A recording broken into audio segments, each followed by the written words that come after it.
Bom dia, crianças. Tudo bem? Bom, é... aula de português. Hoje a gente vai fazer interpretação no nosso livrinho de linguagens, tá bom? Então a gente vai abrir na página 62, tá? E na página 62 está falando sobre resenha crítica, tá? Não é desenha, é resenha. Então hoje a gente vai resenhar, né? Então, olha só, vou ler para vocês uma introdução do que é resenha. Você já viu em jornais impressos, na televisão, na rádio ou na internet alguém fazendo comentário sobre um filme, uma peça de teatro, um disco, um jogo? A esse tipo de texto chamamos de resenha crítica. É uma espécie de avaliação do produto, indicando seus pontos positivos e negativos, comentando outros trabalhos do autor, diretor e etc. Leia esta resenha crítica escrita por um garoto de 11 anos sobre o livro Percy Jackson e o Ladrão de Raios, editora Intrínseca, de Rick Riordan, publicada num caderno voltado ao público infanto-juvenil de um grande jornal.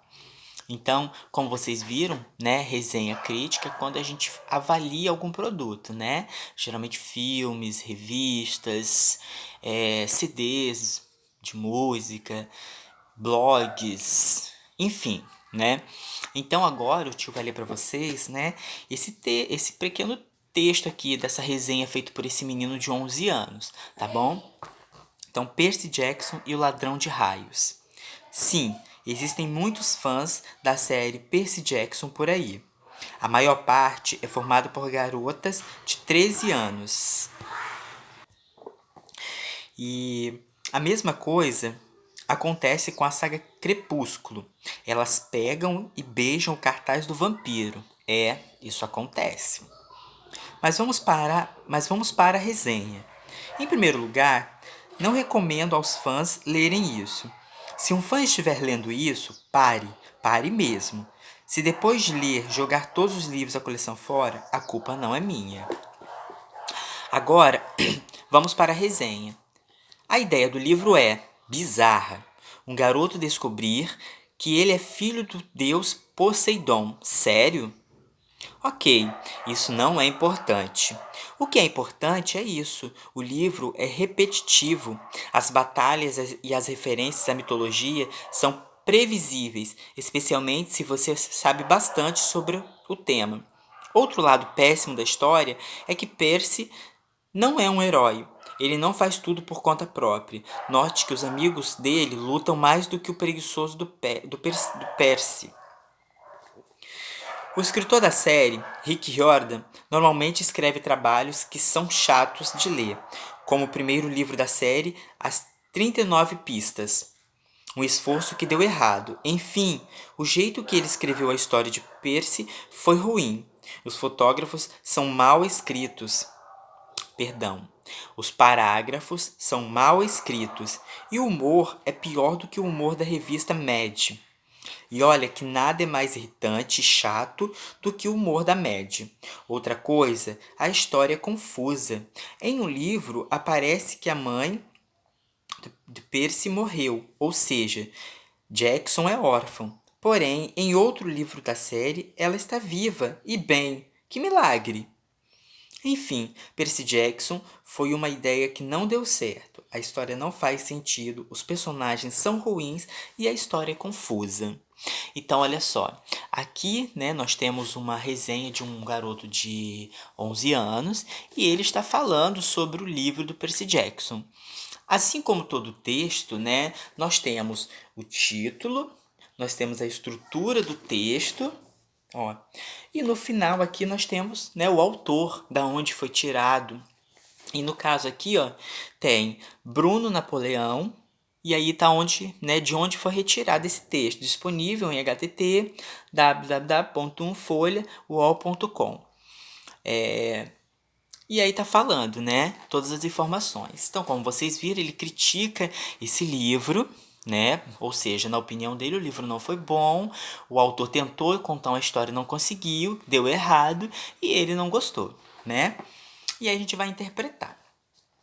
Qual é o objeto cultural, né? Quando eu pergunto objeto cultural, aqui já está dando os meus exemplos.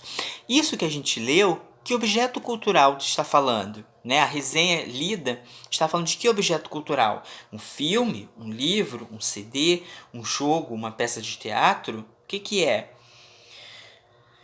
Primeira página. Número 2. A resenha crítica é um gênero argumentativo, ou seja, o autor precisa justificar sua opinião sobre o objeto cultural apresentando argumentos. Quer dizer que ele precisa dar argumentos do porquê que esse livro é ruim, né? Então vamos para a letra A. Qual é a opinião de Bruno a respeito desse objeto cultural? Já expliquei que o objeto cultural é o qual a resenha está falando, né? A resenha estava criticando o quê? Um filme, uma peça de teatro, um jogo, um CD. Então, no caso, nessa resenha, a opinião de Bruno, que é o menino quem escreveu a resenha, ele fala a respeito de que objeto cultural? Letra B. Aliás, qual é a opinião dele sobre esse objeto cultural? Letra B.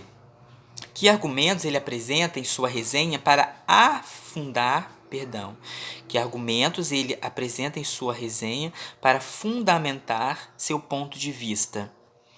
Então, olha só, aqui, né, ele tem uma opinião sobre o livro, né? Ele falou o que ele acha do livro. Então, ele usou alguns argumentos para dar suporte a essa opinião dele, para fazer valer essa opinião dele. Então, qual foi esse argumento? 3. Normalmente, em uma resenha, costuma-se comparar o trabalho do autor do objeto cultural a outros trabalhos dele, mostrando semelhanças e diferenças.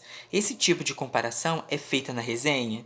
Tipo assim, eu não gostei do livrinho da Turma da Mônica, porque no primeiro livrinho a Mônica é criança e depois ela cresceu, ficou adolescente, né? No segundo livro. Então, quer dizer, eu citei algumas obras dele, né? Eu também não gostei, olha,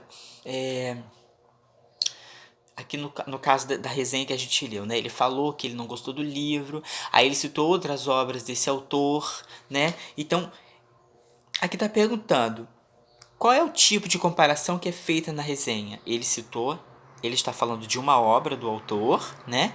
Que é Percy Jackson e o Ladrão de Raios, e aí ele citou outras obras para fazer comparação. Houve essa comparação? Vamos lá procurar? 4. É comum as resenhas apontarem os pontos positivos e negativos do objeto avaliado. Isso é feito na resenha? Ele aponta os pontos positivos e negativos, ou só positivos ou só negativos? Por que você acha que isso acontece? Por que vocês acham que, no caso da resenha, por que vocês acham que ele apontou algum ponto negativo ou algum ponto positivo? Por que você acha que ele fez isso? 5. Como conclusão, responda. O autor da resenha recomenda ou não que seu leitor também leia a obra? Ele conta na resenha que ele leu o livro, ele dá a sua opinião sobre o livro e a pergunta é o seguinte: ele recomenda que alguém mais, né, ou seja, eu, você que estamos lendo essa resenha, ele recomenda que a gente leia o livro do Percy Jackson? Última pergunta. Como se caracteriza a linguagem empregada por Bruno no texto? Ela é adequada, considerando o perfil dos leitores e o suporte em que foi publicado? Justifique sua resposta. Aqui eu quero saber, né, do tipo de linguagem. Já trabalhou isso em sala de aula. Linguagem formal e linguagem informal. A linguagem formal, né, é aquela que a gente trabalha de forma culta, né, com pessoas, por exemplo, o modo como a gente trata os diretores, como a gente trata pessoas assim, pessoas mais velhas, né? A gente fala de uma forma mais formal, quando a gente não tem muita intimidade. E a linguagem informal é quando a gente já tem muita amizade, muita intimidade. Geralmente é a forma como a gente conversa, como a gente dialoga, faz esse diálogo com os coleguinhas, né? De uma forma mais aberta, usando as gírias e essas coisas. Então, pensando desse lado, né? Qual é o tipo de linguagem empregada nessa resenha? Ela é adequada para o público que vai ler? paramos aqui, né? Na página 65. O que que a gente vai fazer? A gente vai pular e vamos lá para a página 68, que eu vou ler no próximo vídeo, tá bom?